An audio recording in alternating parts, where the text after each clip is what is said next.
Hi hello అందరికీ నమస్తే. నేను మీ శీలం వెంకటేశ్వర్లు. ఈరోజు ప్రెస్ మీట్ పెట్టడానికి కారణం ఒకటి, రేపు 27వ తారీఖు గురువారం నెల్లూరులో ఒక బీసీ చర్చా వేదికని పెడుతున్నాం. ఈ యొక్క బీసీ నవ చైతన్య వేదిక ఆధ్వర్యంలో మీ అందరికీ కూడా తెలుసు, ఈ మధ్య గత 2 నెలలుగా బీసీలకు రిజర్వేషన్లు కావాలని, బీసీలకు విద్య, ఉద్యోగ, రాజకీయ రంగాల్లో తప్పకుండా మేమేంతో మాకంత జనాభా ప్రాతిపదికన రిజర్వేషన్లను అమలు చేయాలని ప్రభుత్వం మీద ఒత్తిడి తెస్తూ గత నెల నుంచి జిల్లాల మీటింగ్లు పెడుతున్నాము. ఈ యొక్క జాతీయ చేనేత ఐక్యవేదిక సంఘం, అలాగే బీసీ మహాసభ సంఘం, అలాగే జాతీయ చేతివృత్తుల ఐక్యవేదిక పార్టీ, మా యొక్క బీసీ నవచైతన్య వేదిక పార్టీ సంఘం ఆధ్వర్యంలో ఈ యొక్క సమావేశాలు నిర్వహిస్తున్నాం. దీనికి అధ్యక్షుడిగా మా జాతీయ అధ్యక్షుడు అవారు మల్లికార్జున గారు వస్తున్నారు. అలాగే విశిష్ట అతిథిగా మా యొక్క హైకోర్టు లాయర్ గారు వైకే గారు వస్తున్నారు. అలాగే మాకు ప్రత్యేక అతిథిగా మాజీ ఎమ్మెల్సీ నెల్లూరు బోదాటి రాధాకృష్ణ గారు కూడా వస్తున్నారు. రేపు 27వ తారీఖు ఈ యొక్క సమావేశం నిర్వహించబోతున్నాం. బీసీలకు రిజర్వేషన్లు తప్పకుండా సాధించాలని ఒక పట్టుదలతో ఈ ఉద్యమాన్ని స్టార్ట్ చేశాము. ఈ ఉద్యమంలో ప్రతి ఒక్కరూ భాగస్వాములు అవుతున్న మన యొక్క 26 జిల్లాల మా సంఘం యొక్క ప్రతినిధులందరికీ ముందుగా ధన్యవాదాలు తెలియజేస్తూ, ఈరోజు ముఖ్యంగా మన బాపట్ల జిల్లాకి ఇతను మా మిత్రుడు, చీరాల నియోజకవర్గం ఈపూరుపాలెం గ్రామానికి చెందిన మేడపాటి నాగరాజు గారు ఈరోజు మమ్మల్ని మా యొక్క ఈ సంఘానికి, బీసీ నవచైతన్య వేదిక సంఘానికి జిల్లా కార్యదర్శిగా నియమించడం జరిగింది. అలాగే ఈ యొక్క జిల్లాలో కూడా గత 3వ తారీఖు పోయిన 3వ తారీఖు రోజు రౌండ్ టేబుల్ సమావేశం పెట్టడం జరిగింది.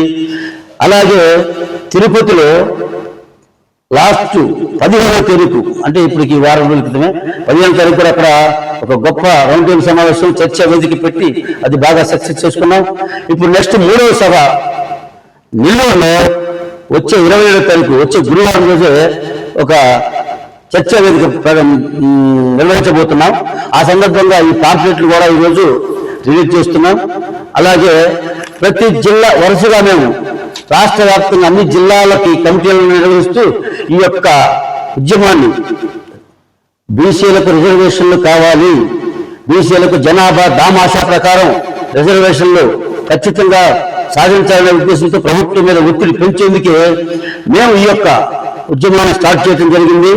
అయితే ముఖ్యంగా ప్రభుత్వాలకు మేము తెలియజేసేది ఏంటంటే, బీసీలు స్వతంత్రం వచ్చి 8 దశాబ్దాలు అవుతున్నా కూడా ఇంతవరకు బీసీలకు ఏమాత్రం రాజకీయాల్లో కానీ, లేకపోతే ఉద్యోగాల్లో కానీ, విద్యలో కానీ, సామాజికంగా ఆర్థికంగా కూడా చాలా వెనుకబడిపోయి ఉన్నారు. కాబట్టి 8 దశాబ్దాలుగా ఈ బీసీని పట్టించుకోకపోవటం ఎంత దుర్మార్గమో ప్రజలందరూ ఆలోచించాలి, మా బీసీ సమాజం ఆలోచించాలి, అలాగే ప్రభుత్వాలు కూడా ఆలోచించాలి.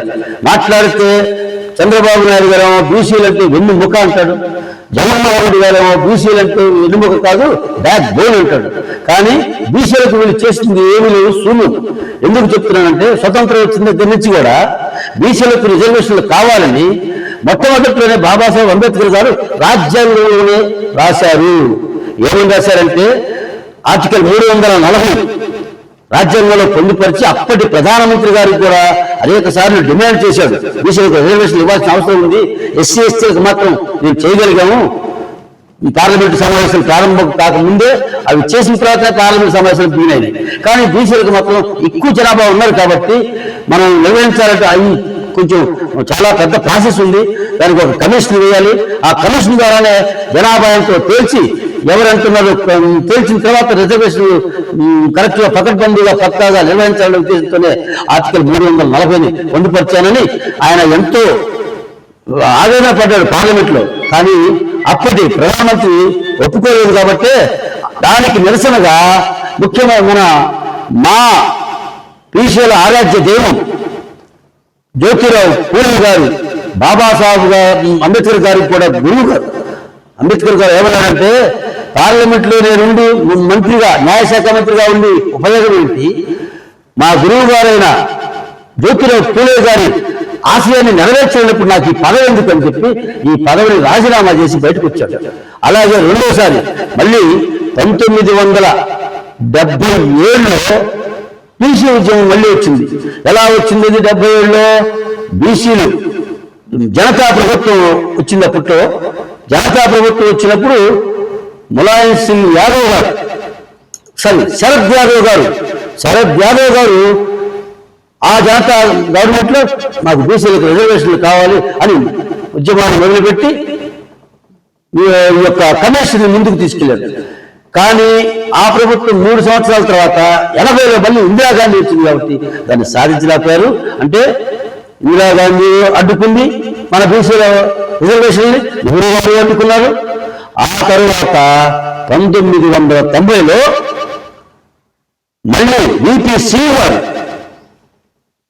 నేషనల్ ఫ్రంట్ గవర్నమెంట్ అధికారంలోకి వచ్చినప్పుడు అప్పుడు కూడా ఉత్తరప్రదేశ్ ముఖ్యమంత్రి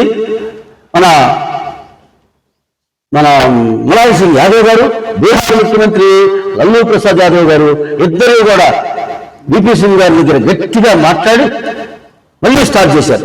అప్పుడే బీసీ కమిషన్ ముందుకు తీసుకొచ్చే ప్రయత్నంలో బీజేపీ అప్పట్లో పార్టీ లేదు, ఇద్దరు ఎంపీలు లాల్ కృష్ణ అద్వానీ, LK అద్వానీ గారు ఈ బీసీలకు రిజర్వేషన్ కల్పించడం ఇష్టం లేక దీన్ని అడ్డుకోవడం కోసం, ఈ బీసీ కమిషన్ అడ్డుకోవడం కోసమే కమడల దీక్ష అనే పేరు పెట్టి రథయాత్ర ప్రారంభించి దేశం మొత్తంలో ఈ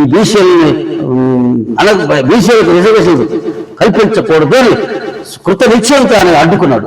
అంటే జాతీయ పార్టీ అని కాంగ్రెస్ అడ్డుకుంది, అప్పటి జాతీయ పార్టీ బీజేపీ కూడా అడ్డుకుంది మన బీసీలని. కాబట్టి ఈ 2 పార్టీలు న్యాయం చేయలేదు కాబట్టి ఇప్పటిదాకా ఇంత బీసీలకు అన్యాయం జరుగుతుంది. ఆ తర్వాత వచ్చిన ప్రాంతీయ పార్టీలు కానీ, తెలుగుదేశం పార్టీ పుట్టిన తర్వాత NTR గారు కొంతవరకు బీసీలు కానీ ఆయన పొలాలు చూడకుండా ఎక్కడ కనపడితే అక్కడ ఎవరికి చదువుకున్నవాడు, జ్ఞానుడు, విజ్ఞానం అనుకుంటే సీట్ ఇచ్చి కొంతవరకు న్యాయం జరిగింది. కొంతవరకు మాత్రమే NTR గారి హయాంలో 5, 6, 7 సంవత్సరాల్లో. కానీ ఆ తర్వాత మళ్ళీ ఈ చంద్రబాబు నాయుడు గారు కానీ, జగన్మోహన్ రెడ్డి కానీ, అప్పుడు రాజశేఖర రెడ్డి గారు కానీ ఊరక మాటలు చెప్పి మాత్రమే కాలం గడిపారు తప్ప బీసీలకి ఒరిగింది ఏమీ లేదు. అయినా సరే 19 ఇందిరాగాంధీ గారు, ఆ తర్వాత రాజీవ్ గాంధీ గారు ఒక్క న్యాయం మాత్రం చేయగలిగాడు. ఏదంటే లోకల్ బాడీస్ లో ఆర్టికల్ 73, 74 రాజ్యాంగ సవరణ ద్వారా లోకల్ బాడీ ఎన్నికల్లో మాత్రం బీసీలకి 34% రిజర్వేషన్లు కల్పించాడు. అది మంచి పని కాబట్టి అప్పట్లో రాజీవ్ గాంధీ గారిని అందరూ బీసీలు కూడా వెన్నుల్లో పెట్టుకున్నారు. ఆయనకి భారీ విజయాన్ని సాధించారు. 540 నియోజకవర్గాల్లో 400 పైగా వచ్చినప్పుడు ఆయన, ఎందుకంటే ఇది అమలు చేశాడు కాబట్టి బీసీలు. ఇది ఒక నిజమైన తార్కాణం. ఆ తర్వాత చంద్రబాబు నాయుడు గారు 2012లో బీసీలకు లోకల్ బడిలో 34 కాదు 50% నేను అమలు చేస్తానని చెప్పి మేనిఫెస్టోలో పెట్టి ఆయన హామీ ఇచ్చాడు. ప్రజలందరూ నమ్మారు.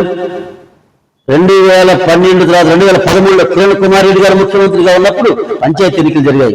మీ అందరికీ బాగా గుర్తుండే ఉంటుంది. అప్పుడు తెలుగుదేశం పార్టీకి 75% సీట్లు, అంటే 3 కాంగ్రెస్ ప్రభుత్వం ఉంటే ప్రతిపక్షంలో తెలుగుదేశానికి 75% పంచాయతీలు గెలుచుకున్నారు. ఎందుకు? బీసీలు చంద్రబాబుని తెలుగుదేశం పార్టీని నమ్మి అమలు చేస్తారని ఓటు వేశారు, గెలిపించారు. ఆ తర్వాత రాష్ట్రం విడిపోయింది. 2013 సంవత్సరంలో పంచాయతీ ఎన్నికలు జరిగిన తర్వాత రాష్ట్రం విడిపోయింది. ఆ తర్వాత 2014లో ఎన్నికలు వచ్చాయి. అది మనసులో ప్రజలందరూ కూడా మన ముఖ్యమంత్రి చంద్రబాబుని చేసుకుంటే మనకి బీసీలకి 50% రిజర్వేషన్లు వస్తాయి, బ్రహ్మాండంగా మనం అందరం పదవులు వస్తాయి, మనందరికీ మన సమాజం నాయకత్వం ఎదిగిద్దని చెప్పి తెలుగుదేశానికి మద్దతు ఇచ్చి ముఖ్యమంత్రి చేశారు 2014లో. ఆ తర్వాత 5 ఏళ్ళు పరిపాలించాడు. కొంతవరకు ఆయన విమర్శించడానికి ఏమీ లేదు. ఎందుకంటే రాజధాని భూములు ఆయన సమీకరించగలిగాడు, రాజధాని స్టార్ట్ చేశాడు, పోలవరాన్ని 73% పరుగులు ఎక్కించాడు, అన్ని బానేశాడు. కానీ చంద్రబాబు గారు ఎందుకు ఓడిపోయారు ఇప్పటికి కూడా వచ్చినాయి. వాళ్ళు సమీక్షించుకోరు. ఓడించింది బీసీలే. ఎందుకు? 2012లో మేనిఫెస్టోలో పెట్టి 50% ఇస్తాను కదా, 2013 ఎన్నికల 18 మీ హయాంలో ఎన్నికలు జరగాలి కదా, మీరు ఎన్నికలు జరపలా. అధికారులను పెట్టి ప్రజలను మాయ చేయాలని ఎన్నికలు చెబితే 50% ఇవ్వాల్సి వస్తుంది. ఇస్తే బీసీలు అందరూ నాయకులు అయిపోతారు. ఎన్నికల ముందు ఇప్పుడు ఇంకో ఆలోచన అంటే ఎన్నికల ముందు ఏదైనా అడ్డు జరిగితే మాకు ఏదన్నా సీట్లు తగ్గితే మాకు ఇబ్బంది అవుతుంది, రేపు మళ్ళీ ఎన్నికలకు మళ్ళీ గెలవలేమని చెప్పే ఉద్దేశంతో మీరు ఎన్నికల్ని జరపకుండా పంచాయతీ ఎన్నికల్ని అధికారులు పెట్టి నడిపించారు. జగన్మోహన్ రెడ్డి గారు అది అవకాశంగా తీసుకున్నాడు. ప్రత్యామ్నాయం ప్రజలు కూడా చూసుకున్నారు. జగన్మోహన్ రెడ్డి గారు అప్పటికే తల్లి వెళ్ళిపోయిన అని చెప్పి ఏదో రకరకాలుగా పాదయాత్రలు చేస్తూ ఏదో ముద్దులు పెడుతూ రకరకాలు చేశాడు. అప్పుడు ఆయన ఉన్నాడు, బీసీలు అంటే ఎన్ను కాదు, బ్యాక్ బోన్, బీసీలకు నేను అది చేస్తా ఇది చేస్తాను రోజు రోడ్డు మీద తిరిగి ప్రజలకు హామీ ఇస్తే ఆయన్ని నమ్మారు ప్రజలు. 151 సీట్లు, చరిత్ర ఎరుగని సీట్లు గెలిపించి చంద్రబాబు గారిని ఓడించి జగన్మోహన్ రెడ్డి గారిని సీట్లు మీద కూర్చోబెడితే జగన్మోహన్ రెడ్డి గారు ఏం చేశారు? మీకు బీసీలకు బ్రహ్మాండంగా కార్పొరేషన్ ఏర్పాటు చేస్తా, మీకు నాయకత్వాన్ని పెంచుతా, 700 పదవులు ఇస్తా, 56 కార్పొరేషన్ చేస్తున్నాను అని చెప్పి 56 కార్పొరేషన్ చేసిన మాట నిజం, ప్రతి కులానికి కార్పొరేషన్ ఇచ్చిన మాట నిజం, అలాగే ప్రతి కులానికి 10 మంది 12 మంది డైరెక్టర్లు ఇచ్చిన మాట నిజమే, 714 డైరెక్టర్లను కూడా ఇచ్చాడు. కానీ వాటికి ఏం ఉపయోగం, ఏం జరిగింది? ఒక కుర్చీ లేదు, ఆఫీస్ లేదు, ₹1 డబ్బులు లేవు. ఊరికే బీసీలని కుర్చీ కూడా లేకుండా అవమానించాడు జగన్మోహన్ రెడ్డి. బీసీల కడుపు రగిలిపోయింది. ఆ తర్వాత పంచాయతీ ఎన్నికలు దారుణం. అంటే బీసీలకు బ్రహ్మాండం చేస్తాడని చెప్పి ఒక కళ్ళు ఇచ్చారు తెలుసు కదా. ఇస్త్రీ పెట్టి కొనేవాడికి 10,000, మా రజకులకు ఆటో నడుపుకునే సోదరులకి 10,000, మగ్గం వేసుకునే మా చేనేత సోదరులకి ఏమన్నా 24,000. ఈ రకంగా డబ్బులు కాపులకి 2,000, కార్మికులకి కర్షకులకి అని చెప్పి రకరకాలుగా పెట్టి డబ్బులు ఇస్తుంటే మేము కూడా జగన్మోహన్ రెడ్డి గారు పాలాభిషేకాలు చేసి దండలు వేసాం. మేము కూడా ప్రజానాయకులు, మేము ప్రజా సమస్యల మీద మేము సంఘాల మీద పనిచేసే, ప్రజల కోసం పనిచేసే అనేక బీసీ సంఘాలు, ప్రజా సంఘాలు కూడా జగన్మోహన్ రెడ్డిని అప్రిషియేట్ చేశాయి. ఎందుకంటే ప్రజలకు డబ్బులు ఇస్తున్నాడు, ప్రజలకు కొనుగోలు శక్తి పెరుగుతుంది, బీసీ జనాలు పైకి వస్తున్నారని. కానీ అంతకాలం దుర్మార్గమైన పని చేశాడు. 34% రిజర్వేషన్లు ఎప్పుడో రాజీవ్ గాంధీ గారి టైం నుంచి బీసీలకు ఉంటే 25 ఏళ్లుగా దాన్ని 10% తగ్గించి 24%తో పంచాయతీ ఎన్నికలు జరిపాడు. ఇదంతా దుర్మార్గం. 700 పదవులు ఇచ్చాను గొప్పగా చెప్పుకున్నాడు కదా. ఈ పంచాయతీ ఎన్నికలు, లోకల్ బాడీ ఎన్నికలు 24%తో 10% తగ్గించి జరపడం వల్ల 1700 పదవులు ఈ రాష్ట్రంలో బీసీలు కోల్పోయారు. మొత్తం ఓసీలు అగ్రకులాలు వచ్చి టెస్ట్ చేసింది. ఇవాళ పంచాయతీలు మొత్తం ఎవరు వెళ్తుంది, ఎవరు అంతా అగ్రవర్ణాలే. ఎందుకంటే 24% రిజర్వేషన్ 10% తగ్గింది కాబట్టి 1700 పదవులు అగ్రవర్ణాలు వచ్చి టెస్ట్ వేసింది. ఇది ఎంత అన్యాయం అంటే ప్రజలకు ఏం తెలియదులే, నేనేం చెప్తే నాకు 150 సీట్లు వచ్చినాయి, నేనేం చెప్తే అదే శాసనం అనుకున్నాడు జగన్మోహన్ రెడ్డి గారు. కానీ ప్రజలు ఏం చేశారు? ఎన్నికల నాటికి మనసులో పెట్టుకుని ముందు ఎవరు ధర్నాలు చేయాల, రోడ్లు రాస్తారోకలు చేయాల. ఎందుకంటే ప్రభుత్వం కూడా అనగదొక్కింది, అణిచివేసింది.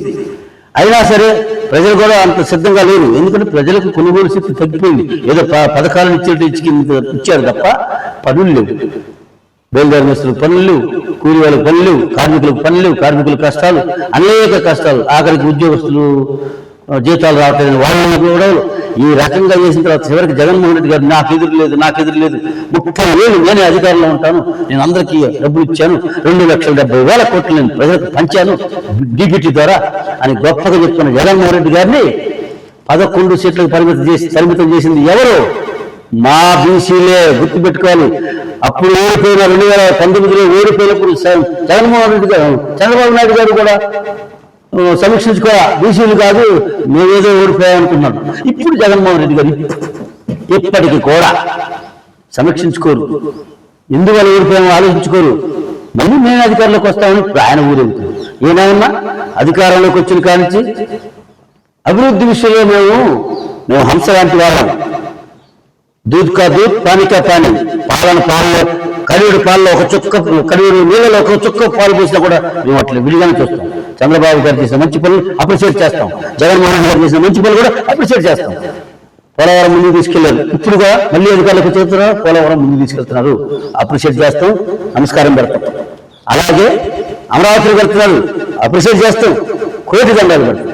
అలాగే కంపెనీలు చేస్తున్నారు, దానికి కూడా హ్యాట్స్ ఆఫ్ లోకేష్ గారికి, పవన్ కళ్యాణ్ గారికి, జగన్మోహన్ రెడ్డి, మనం చంద్రబాబు గారికి.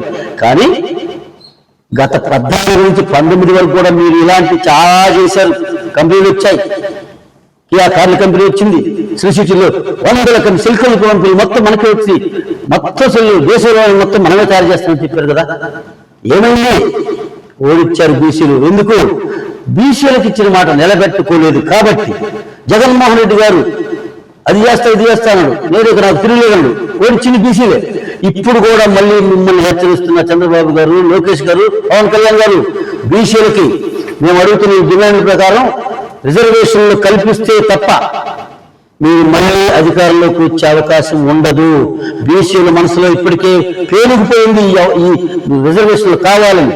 ఉద్యమాలు చేయట్లేదంటే ఉద్యమాలు చేయడానికి శక్తి లేదు ప్రజల దగ్గర. తెలంగాణలో 40% రిజర్వేషన్ వస్తుందని, అక్కడ రావాలని ముఖ్యమంత్రి ప్రకటించి అసెంబ్లీలో తీర్మానం చేసి బిల్లు పెట్టి కోర్టులో అది కొట్టేశారు. అయినా అక్కడ ప్రజలు ఉద్యమం చేస్తారు. కానీ ఆంధ్రప్రదేశ్లో అసలు బీసీలకు రిజర్వేషన్ల మాట ఎవరు ఎత్తరు? ప్రభుత్వాలు ఎత్తవు, అధికారంలో ప్రభుత్వం ఎత్తదు, ముఖ్యమంత్రులు మా గారి ముఖ్యమంత్రి గారు మాట్లాడరు, ఇక్కడ ప్రతిపక్షంలో ఉన్న జగన్మోహన్ రెడ్డి గారు అసలే మాట్లాడరు. అసలు ఈ రాష్ట్రంలో, ఆంధ్రప్రదేశ్ రాష్ట్రంలో మేధావులు ఉన్నారా? మేధావుల వరకు చచ్చిపోయిందా అని నేను క్వశ్చన్ చేస్తున్నాను. మేధావులు లేరా ఈ రాష్ట్రంలో? తెలంగాణలో మేధావులు చూడండి, ఐఏఎస్లు, ఐపీఎస్లు ఉద్యమం బాట పట్టి బీసీల కోసం పోరాడుతుంటే ఈ రాష్ట్రంలో ఒక్క మేధావి మాట్లాడు. అదేమంటే జగన్మోహన్ రెడ్డికి భజన చేసే మేధావి వర్గం ఒక పక్క, టీడీపీకి చంద్రబాబు గారికి భజన చేసే మేధావి ఒక పక్క. ఇది ఎక్కడ ఈ రాష్ట్రం ఏమైపోతుంది అసలు చూస్తున్నారా?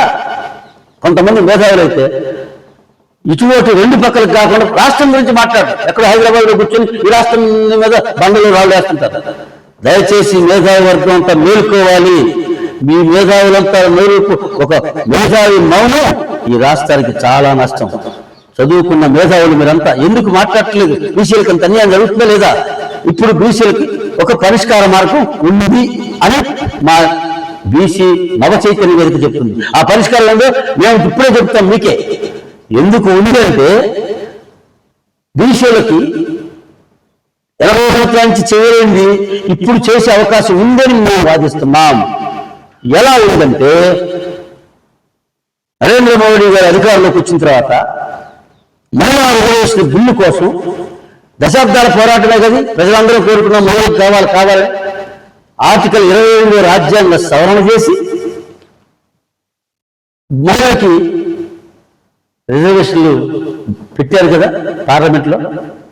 దాన్ని తర్వాత మన ఆపారు, అమలు కాల. ఎందుకు అమలు చేయలేదు? బిల్లు అయితే పాస్ అయింది, మహిళా బిల్లు పాస్ అయింది. ఎందుకు ఆగింది? ఎక్కడ ఆగింది? ప్రజలలో, మేధావి వర్గంలో మాలాంటి వాళ్ళని కూడా మా హైకోర్టు న్యాయవాది, సీనియర్ న్యాయవాది వైకే గారి ఆధ్వర్యంలో అనేక సభలు సమావేశాలు పెట్టి ఈ రిజర్వేషన్కి అనుకూలంగా బీసీలేదు మన ప్రజలకి. కానీ ఇప్పుడు మీరు ఈ రకంగా అమలు చేయటం ఏంటి? జనగణన జరగాలి, బీసీల కులగణన జరగాలి, ఆ తర్వాత అమలు చేయమని మొత్తుకొని చెప్పినప్పుడు చాలా మీటింగ్లు పెట్టుకోవడం. అయినా వినకుండా బిల్లు పాస్ చేసిన తర్వాత మళ్ళీ పార్లమెంట్లో గొడవ చేస్తే దాన్ని ప్లానింగ్ కమిషన్ పంపించి అట్లా ఆపిగారు. పాస్ అయింది కదా బిల్లు. రిజర్వేషన్ అమలు కావట్లేదు. ఎందుకు కావట్లేదు అంటే మీరు కులగణన చేయకుండా, జనగణన చేయకుండా అమలు చేస్తే ఒక బక్క చిక్కిన, ఒక బడుగు బలహీన వర్గాల ఒక వ్యక్తి, ఒక బాగా బలిసిన కండలు తిరిగిన ఒక పైనమాలతో పోటీ పడగలడా? కుస్తీ పట్లు వెళ్తాడు. ఒక బలమైనవాడు శక్తివంతులు వచ్చిన తర్వాత ఒక బక్క చిక్కి వచ్చి పోటీ పడతాడా? పడలేదు కదా, తోస్తే పడిపోతాడు. సేమ్ అంతే. మీరు ఇప్పుడు ఇచ్చిన ఆ మహిళా బిల్లులో ఈ యొక్క రిజర్వేషన్లు అమలు చేయాలంటే కులగణన జరగకుండా ఈ బీసీలు ఇంత, ఓసీలు ఇంత ఇంత అని తేల్చకుండా కనుక మీరు అమలు చేస్తే అందరూ ఓసీలు, ధనికులు, అగ్రవర్ణాలు వచ్చి అక్కడ టెస్ట్ వేస్తారు. అందుకనే దాన్ని అడ్డుకోవాలనుకున్నాం, అడ్డుకోవటం జరిగింది. దాని ఆపేది అంటే అప్పుడు ఆర్టికల్ 28 కదా అమలు అయింది కదా, బిల్లు పాస్ చేసింది కదా, రెండో బిల్లు అగ్రవర్ణాల్లో పేదలకి, 10% రిజర్వేషన్ ఇస్తామని చెప్పి మా మోడీ గారు ప్రకటించి వారం రోజుల్లో బిల్లు పాస్ చేసుకున్నారు. ఎలా సాధ్యమైంది? అసలు అగ్రవర్ణాల్లో పేదలు ఎవరన్నా అడిగారా? ఎవ్వరూ అడగల మాకు రిజర్వేషన్ కావాలని. అసలు ఈ దేశంలో ఉన్నదే 10% నుంచి, దక్షిణ భారతదేశంలో అయితే 10 నుంచి 14% లోపు, ఉత్తర భారతదేశంలో అయితే కొన్ని రాష్ట్రాల్లో 2-3% కూడా ఉంది. అగ్రవర్ణం అంటే ఓసీలు. ఈ ఓసీలు 10% రిజర్వేషన్ ఏంది? ఎవరికి అర్థం కాల, దేశంలో ఎవరికి అర్థం కాల. అంటే 2019 ఎన్నికలు వస్తున్నాయి కాబట్టి, ఎన్నికల్లో మళ్ళీ ప్రధానమంత్రి కావాలి కాబట్టి ఈ అగ్రవర్ణాలలో ఉన్న పేదలకు మేము 10% రిజర్వేషన్ ఇస్తామని చెప్పి ఈడబ్ల్యూఎస్ అని పేరు పెట్టి దాన్ని బిల్లు పెడితే 5 జడ్జీలు, అప్పుడు తెలంగాణ జడ్జి గారు మన జస్టిస్ ఈశ్వరరావు గారు కూడా ఉన్నారు ఆ 5 దాన్ని అడ్డుకున్నారు. కుదరదు, ఇలా చేయడానికి లేదు అని చెప్పి అడ్డుకుంటే మళ్ళీ ప్రభుత్వం ఏం చేసింది తెలుసా? ఆర్టికల్ 130 అనే రాజ్యాంగ సవరణ చేసి, ఆర్టికల్ 130 సవరణ చేసి రాజ్యాంగం ద్వారా పార్లమెంట్లో బిల్లు పెట్టి 9th షెడ్యూల్లో పెట్టి బిల్లు పాస్ చేసుకుని అమలు చేశారా లేదా? అంటే 9th షెడ్యూల్ అనేది ఒక వజ్ర కవచం లాంటిది. మళ్ళీ కూడా ఆర్టికల్ రాజ్యాంగం అలాగే వేశారు కదా, బిల్లు పాస్ అయింది కదా. ఓసీల్లో ఉన్న పేదలకు అని చెప్పి ఈడబ్ల్యూఎస్ రిజర్వేషన్ కూడా సేమ్ అలాగే 9th షెడ్యూల్లో పెట్టి పాస్ చేశారు కదా. మరి మా బీసీల బిల్లు 9th షెడ్యూల్లో పెట్టి ఎందుకు రాజ్యాంగ సవరణ చేసి మాకు రిజర్వేషన్లు కల్పించరు అని అడుగుతున్నాం. అదేమంటే కోర్టులో ఉన్నాయి, కోర్టులు కొట్టేస్తున్నాయి. కోర్టులు ఎందుకు కొట్టేస్తున్నాయి? కోర్టుల్లో 9 మంది జడ్జీలు, ఇందిరా సహాని కేసులో 9 మంది జడ్జీలు కూడా ఎక్కడ బీసీలకు ఇవ్వద్దని చెప్పలా. కానీ 2 జడ్జీలు మాత్రం ఒక అభ్యంతరాన్ని లేవనెత్తడం జరిగింది. 2 జడ్జీలు 9 మందిలో మెజార్టీ ఉంటే పాస్ అయ్యాడు కదా, పాస్ చేయాల. ఎందుకు చేయాల? దానిలో కూడా ఒక పార్షియాలిటీ ఉంది జడ్జీల్లో కూడా. దయచేసి ఎవరు ఏమనుకోద్దండి, నా దగ్గర లెక్క ఉంది, జడ్జీలు కూడా లెక్క నేను చూపిస్తాను ఎలా ఎందుకు అన్యాయం జరుగుతుంది కోర్టులో కూడా. అందులో కూడా అగ్రవర్ణాలు ఓసీలు ఎక్కువగా పాతుకుపోవటమే మనకి అన్యాయం జరుగుతుందని ప్రజలందరూ భావిస్తున్నారు. ఎందుకో కూడా సాక్ష్యాలతో కొన్ని చూపించాల్సి వస్తుంది ప్రజలకు. ఎందుకనే ఆ రోజు అది ఆగినంత మాత్రమే అయిపోయింది కదా. ఎందుకు? బీసీలకి ఇవ్వటం ముందు ప్రభుత్వాలకు ఇష్టం లేదు. జడ్జీలు వాళ్ళు మళ్ళీ కోర్టు ఇవ్వదలుచుకుంటే మళ్ళీ హైకోర్టు, సుప్రీంకోర్టులో, పైకోర్టు వేయచ్చు, సుప్రీంకోర్టులో ఇచ్చిన తీర్పు కూడా మళ్ళీ రివ్యూ పిటిషన్ వేయచ్చు. ఇష్టానికి రాజ్యాంగ సవరణ చేసి కూడా చేయొచ్చు, బీసీలకు చేయట్లా. అలాగే బీసీలకు తెలంగాణలో వాళ్ళు బిల్లు పెట్టారు. 3 జడ్జిమెంట్లు ఉన్నాయి. మహారాష్ట్ర జడ్జిమెంట్ కూడా ఒకటి ఉంది. ఏమని చెప్పింది? ఒక ఎడ్యుకేషన్ కమిషన్ వేయాలి, అలాగే కులగణన జరపాలి, ఎవరంతా లెక్క తేల్చాలి, ఆ తర్వాత బీసీలకి ఇవ్వచ్చు అని చెప్పింది కోర్టులు. అలాగే తెలంగాణ ప్రభుత్వం రేవంత్ రెడ్డి గారు మన మధ్య అలాగే చేశారు కదా. అయినా ఆ బిల్లు పాస్ చేయాలి. గవర్నర్ గారే అడ్డుకున్నారు ముందు. అయినా సరే మళ్ళీ ముందుకెళ్తే కోర్టులో ఎవరో ఒకరు రెడ్డి జాగృతిని, ఎవరో రెడ్డి అని చెప్పి ఆయన కోర్టులో కేసు వేశాడు. ఆ కేసు వేసినంత మాత్రమే అడ్డుకున్నారా? కాదు. కేంద్ర ప్రభుత్వం తెలుసుకుంటే ఏ కోర్టులు ఆపలేవు. ఎందుకంటే 9వ షెడ్యూల్లో ఈ యొక్క రాజ్యాంగ సవరణ చేసి పెడితే ఏ కోర్టులు అడ్డుకోజాలవు, సమీక్షించగలవు. సుప్రీంకోర్టు చెప్పింది, అయినా కూడా మేము సమీక్షిస్తా ఉంది. సమీక్షించినా కూడా దాన్ని అడ్డుకోచాలవు. ఎందుకంటే సుప్రీంకోర్టు కన్నా, జ్యుడిషియరీ కన్నా హైకోర్టు లెజిస్లేచరే కదా, చట్టాలు చేసేది చట్ట సభలోనే కదా. పార్లమెంట్లో చట్టం చేసిన తర్వాత దాన్ని 9వ షెడ్యూల్లో పెట్టిన తర్వాత ఏ కోర్టులు అడ్డుకోగలవు? ఇప్పటికే దాదాపుగా 284 బిల్లులకి ఈ 9th షెడ్యూల్ వజ్ర కవచంగా కాపాడుతుంది. మీరు ఎందుకు ఈ 9th షెడ్యూల్లో పెట్టరు? ప్రధానమంత్రి తలుచుకుంటే ఇది కష్టమా? మరీ ముఖ్యంగా ఈ రాష్ట్రంలో ఉన్న మా ముఖ్యమంత్రి గారు చంద్రబాబు నాయుడు గారిని, మా ఉప ముఖ్యమంత్రి పవన్ కళ్యాణ్ గారిని, అలాగే మా మంత్రి గారు యువ నాయకుడు, భవిష్యత్తున్న నాయకుడు, ముఖ్యమంత్రి కాబోయే లోకేష్ గారిని కూడా మేము అడుగుతున్నాం. మీరు ముగ్గురు కలిసి ఈ రాష్ట్ర బీజేపీ అధ్యక్షుడు రామ్ మాధవ్ గారిని వెంట పెట్టుకుని 4 ప్రధానమంత్రి గారు కూర్చుంటే బీసీ బిల్లు ఎందుకు పార్లమెంట్లో పెట్టరు? మీరు పూర్తి చేస్తారు కదా. ఇప్పుడు మన మీద ఆధారపడింది కదా కేంద్ర ప్రభుత్వం. ఇప్పుడు ఆంధ్రప్రదేశ్ రాష్ట్రంలో ఉన్న ఈ ఎంపీల మీద ఆధారపడి ఉన్నది. మీరు ఏది కావాలంటే ప్రభుత్వం కూడా ఇస్తుంది కదా, కేంద్ర ప్రభుత్వం బిల్లుని పాస్ చేస్తుంది కదా. మీరు రాజధానికి నిధులు కావాలంటే 15,000 కోట్లు మోడీ తీస్తా ఉన్నారు, వాళ్ళు ఇప్పించారు. అనేక కంపెనీలు కూడా అక్కడ గూగుల్ లాంటి కంపెనీ మన రాష్ట్రానికి ఎలా వచ్చింది? లోకేష్ శ్రమ ఉండొచ్చు, చంద్రబాబు గారి మీద నమ్మకం ఉండొచ్చు, కానీ ప్రధానమంత్రి కేంద్రంలో ఉన్న ఆ విధి విధానాలు సవరించి కదా మీరు గూగుల్ తెచ్చారు. అంత పెద్ద కంపెనీని తీసుకురాగలిగారు, దేశంలో ప్రపంచవ్యాప్తంగా పేరున్న కంపెనీని. ఇప్పుడు ఈ యొక్క 60% ప్రజలు అంటే 145 కోట్ల జనాభాలో దాదాపుగా 100 కోట్ల జనాభా ఉన్నారు బీసీ బిడ్డలు. 140 దేశం మొత్తంలో 1200 బీసీ కులాలు ఉన్నాయి. ఈ రాష్ట్రంలో 142 బీసీ కులాలు ఉన్నాయి. తెలంగాణలో 111 బీసీ కులాలు ఉన్నాయి. వీటితో పాటు సంచార జాతులు కొన్ని ఉన్నాయి.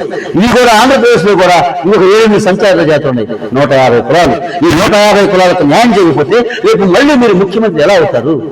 మేము ప్రశ్నిస్తున్నదే, మీరు ప్రధానమంత్రి గారిని ఒప్పించగలరు కాబట్టి ఇప్పుడు మాకు ఈ అవకాశం మాకు బీసీలకు కూడా వచ్చిందనుకుంటున్నాం. మీరు కనుక మాకు బీసీలకు రిజర్వేషన్లు కల్పిస్తే రాజ్యాంగం ప్రకారం చట్ట సవరణ చేసి 9వ షెడ్యూల్లో పెట్టి బిల్లును పాస్ చేయించి బీసీలకు రిజర్వేషన్లు అమలు చేయించగలిగితే దానికి ముందుగా మీరు పొలగడం చేయాలి. ఈ నెలలోనే 20వ తారీఖు మొదలు పెడతా ఉన్నారు, రేపు మళ్ళీ 30వ తారీఖు మొదలు పెడతా ఉన్నారు. ఎందుకు మీరు దీన్ని ఆపుతున్నారు? అంటే బీసీల తారీఖు వచ్చేది మీరు ఆపేస్తారా? రేపు 30వ తారీఖు కులగణన మొదలు పెట్టాలి.